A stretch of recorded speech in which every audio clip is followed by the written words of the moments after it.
वसुधैव कुटुंबकम् संत कवि महात्मा भीम होई संपूर्ण मानव जाति को गोटे परिवार भाव रे संबोधन प्रत्येक क्षेत्र रे प्रकाश पाई से जाति वर्ण धर्म निर्विशेषे संपूर्ण जगत को निज आत्मा प्राय मणिचंती समस्त मानव जाति एक परिवार मणि समस्तंकर मंगल विलासी शुभाकांक्षी होई अनादि ब्रह्म पाखरे निवेदनात्मक कृपा भिक्षा करिसेंती।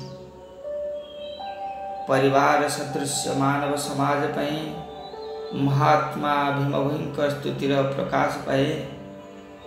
काहारी ठारू ठकी भंडी खाइबा विचार हृदय न दिशे छपना कोटिए जेते जीव छंती मोर आत्मा प्राय दिशे।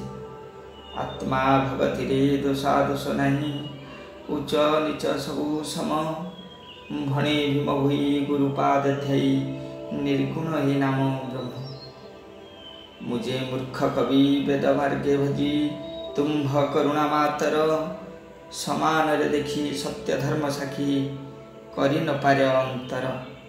आत्मा भगति रे दोषा दोष हेले वज्र पड़ु मो मुंड को कहे भीम भोई ब्रह्म शाप दे जाली दियो ये पिंड को। धन्य तांक महानता धन्य तांक विचार धन्य तांक आत्मीय भाव।